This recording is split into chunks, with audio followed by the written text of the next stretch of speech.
Well, thank you for joining me. I appreciate it. Yeah, no problem. Thank you. You guys got a new album coming out on Friday. Divisive is the name. How many studio albums does that make for Disturbed? That would be eight, minus we had a B-side album and we had like a couple of live albums. Yeah, so eight studio albums. That's incredible. Did you ever think Disturbed would be this big and this popular and still putting out amazing albums to this day? Yeah, it's such a hard thing for any artist to keep writing songs that are to keep you relevant and yeah, it's a tough business to be in because each time you got to keep writing stuff that people want to hear or you hope they want to hear. I mean, I guess for us, we never really think about it. We write it for us, and when we're honest with ourselves and we share our life's experiences, and we wear our heart on our sleeve, we realize that there's always going to be an audience that could find something in the group of material that they could relate to, and we're pretty fortunate about that. I gotta know, after all these years and working with some of the same people, how do you guys maintain that friendship and that coworkerness? Like, how do you we guys maintain that? we don't. We hate each other. No, I'm kidding. I'm kidding. Um, uh, I think as the older we've gotten, the more mature and more respect that we have for each other and everybody's role that we play. Um, that's just developing over time from the early days of being in a band in the beginning, and finding our way and finding our sound and whose contribution to what. Everybody has a slightly different role in the band, and just being able to accept certain things of what why certain things work that way, and just kind of respecting that. And everybody's important, but we have slightly different roles too, and there's just that great deal of respect, like I said. And in our time apart, it is literally apart. Everybody lives in different states, so maybe that helps that there's a little bit of breathing room if we're too much around each other. But yeah, I don't know. I think it's just we've just got such a strong bond and a good friendship. It's always, like I said, we respect each other. It doesn't mean we don't have differences and at odds, especially Yeah. in the studio. If we're trying to work on what we feel is what's best for the song, somebody might feel differently about it. So we definitely have those moments, but it's all for the good of the band and of the song. So Well, speaking of the new album Divisive coming out this Friday, what can we expect from this album? As Disturbed fans, we want to know what can we expect? some bombastic, syncopated, face melting, old Yes. school, Disturbed. What we want. I know. Look, we know what our sound is and what put us on the map, and just kind of the old school Disturbed sound that people were familiar off of the Sickness, and even 10,000 Fist album as well. And with the previous two albums, once we did the Sound of Silence, and then when we did Evolution and had half of that album was acoustic, a lot of that was for ourselves, of just pushing ourselves as songwriters and showing a different flavor to the band, showing that it's not a one-dimensional thing. We like to challenge ourselves, and whether it's cover songs that we've done or acoustic songs or whatever, and show a different side of David vocally, what he's able to do as well. But we've done two albums like that, these previous two, and this time around we wanted to get back to the heavier sound of Disturbed and go back to those core signature elements of the band, of the heavier riffs and the syncopated drums, with the more animalistic side of David, coming back out, and then kind of put that in the forefront again. So, and especially with this time off during the pandemic, and there was a lot more to kind of be angry about, as well.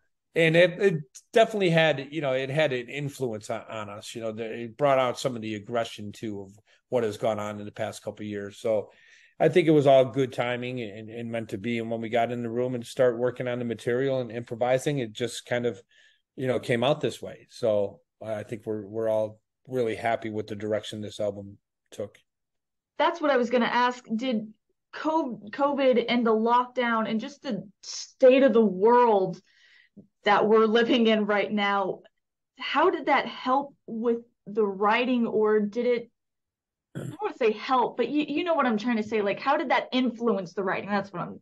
Well, life and life experiences and the environment is always going to influence us in some way, and I know a lot of fans always think with most bands that they follow, like, oh, once the band gets older and they become family men and have kids, are they going to soften up and write nursery rhymes or whatever we're doing? But Although that would be cool. yeah,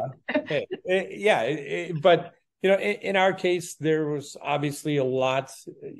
There's a lot of things that make you angry in the world, and there always will be. And even though we take these dark topics, these subject matters, and we still try to find, in most cases, try to spin it in a positive way to try to encourage people through these hard times and dark times of your life, because we go through dark times in our lives, and that's why we write this music. It's been therapeutic for us, and we've realized that when we put it out there of how we feel, and an audience can relate and connect to it, that live show becomes one big group therapy session for all of us. It's a way to vent. It's a way to escape the reality and the things that may bring you down in life, whether it's your work life or your home life or whatever's going on in the world. It's the politics and the world events and the pandemic and whatever's dragging you down. People turn to music for that outlet.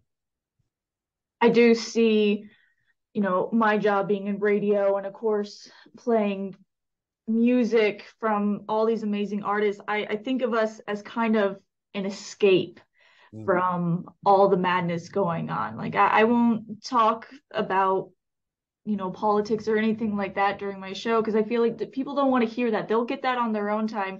Right. We're here to help you escape. We're here to make you feel better and laugh and have some fun and heal through music.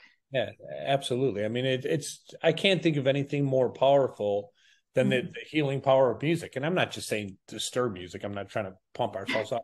I'm saying just anything that I listened to as a kid and going to those concerts and the impact that it has around the world. And that's what I'm very grateful for, is our opportunity to tour the world and realize we could be halfway around the world and there's a language barrier and a culture differences, but for music brings people together. It brings all walks of life, and that's the beauty of it. It doesn't matter, what race you are, what color you are, if you're rich, poor, if you're, what religion you are, what your sexual orientation is.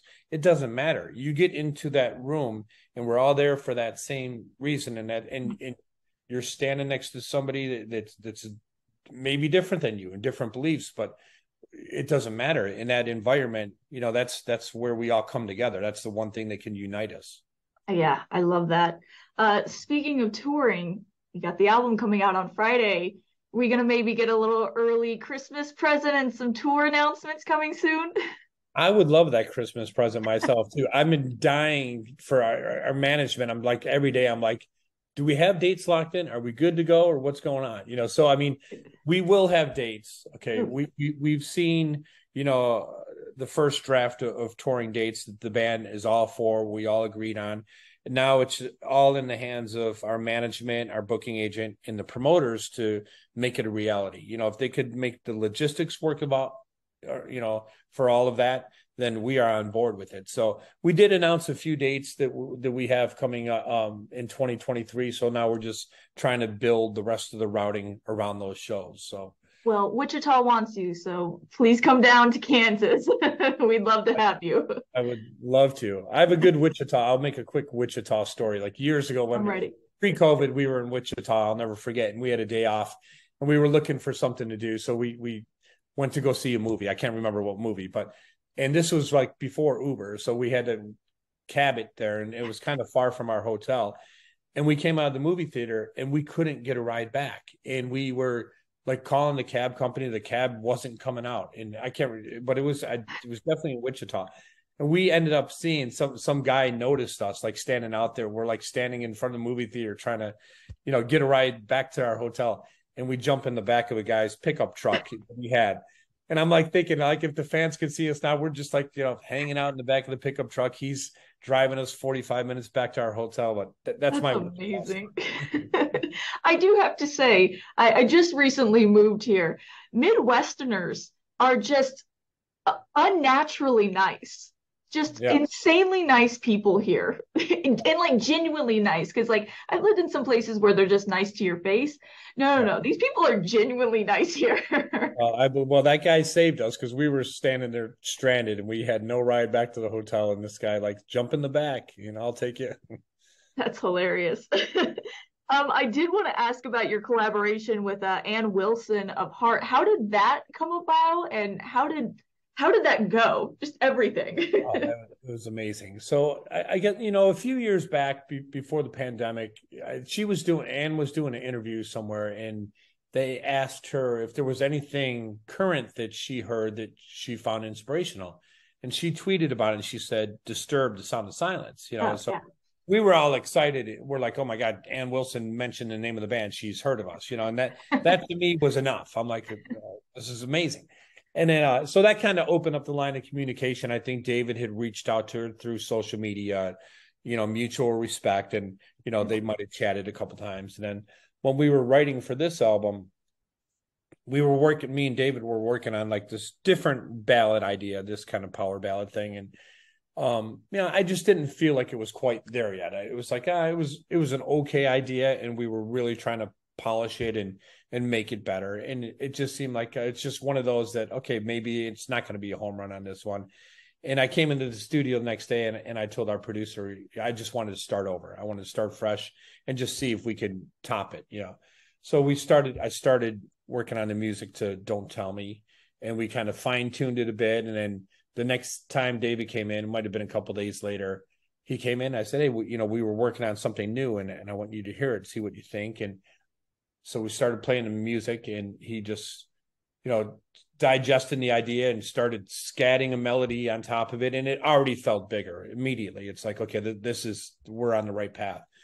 And as he was kind of fine tuning the verse idea, he turned to me, he goes, "This is sounding more and more like it could be a really cool duet." And he's like, "What do you think about trying to get Ann Wilson to sing on it?" And I'm like, "Absolutely." I mean, to us, Ann, is probably one of the biggest female vocalists in rock history. A very identifiable voice, and just the history. I mean, I think they're going on the 50th anniversary of Heart, and and so many great songs and hits throughout her career. And so I said, absolutely, reach out to her, see what she says, and he did, and sent her the song, and she responded like immediately. She said yes, and we were like all excited and blown away because we're like, wow, I don't think she does this stuff that often anymore. Not like she needs to do it. She doesn't need us to do it. But the fact that she wants to be a part of it was like, mind blowing. So I'm like immediately thinking, we got to make this happen before she changes her mind and says no. So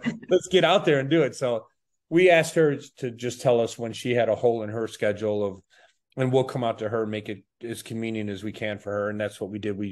Me and David and Drew Falk, our producer, flew out to California where she had a couple days off, and she came in the studio and we met for the first time in person. She was just so professional, ready to work, do whatever we wanted, from her, but we wanted her, give her the freedom to do what she does. Yeah. And her and David just kind of worked out the harmonies, which was amazing just to witness that alone. They're kind of working out the ideas, and then she laid down her tracks and it was, in and out, maybe, 3 hours done with the whole thing. And it was great. She just left, and I'm just remember thinking to myself, like, holy fuck, did that just really happen? We had Ann sing on this. And so it was just such an amazing thing. I'm sorry, I swore on there. It's okay. We're not live. You're okay. Okay.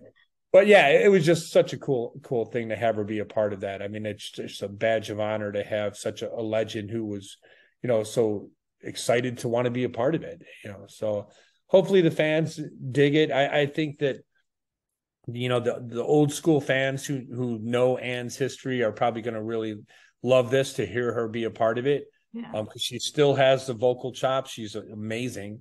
And to hear her and David's voices, both of them unique, to hear them harmonize together is an amazing thing. So I think those old school fans will to love to see it. And I think the younger Disturbed ones are hopefully the ones that might not be as familiar with Anne are going to be like, looking back at what she's done historically and realize that they probably have heard a lot of her songs in the past.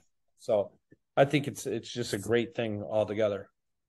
Well, I don't think we have too much time left, so I did want to ask really quick, because I've noticed a lot of artists talking about this. I spoke to Ronnie Radke of Falling in Reverse earlier this year, and he mentioned the same thing Clown of Slipknot had just talked about the other day, and they're kind of moving away from albums and just going to focus on singles. Is that something you could see Disturbed doing in the future, or are you guys going to stick with the albums? Because it's just weird how music is evolving like that right now. It's hard to give an answer to that. It's just like, back in the day, in our day, when you go from albums to cassette tapes and cassette tapes to CDs and CDs to MP3s. And, I know that the hardcore fan base loves to have the whole body of work, and there's a feeling that I can't really say. I know that yes, today's environment seems to just gravitate towards the singles and just one at a time. And for the artists themselves, it's frustrating to put your blood, sweat, and tears and all this time and effort into in the budgets into making a full album if 7 songs don't see the light of day. If you only put out 3 singles or you have 10 songs on an album, say, so it's frustrating to think that you put all that work and effort in the same amount of energy into those other 7 tracks that maybe a handful of the hardcore fans will love, but the average listener may never get to. So that's a tough call. It's really hard to say what the future is going to hold for us on that. So we'll see. I mean, I can't say one way or the other, but it seems like it's kind of headed in that direction for most. Yeah, I see a lot of people talking about it. Well, thank you so much for your time. I really appreciate it. Divisive out this Friday. I know I'm excited about it. I can't wait. But thank you once again for taking time to speak with me today. No problem. I appreciate it.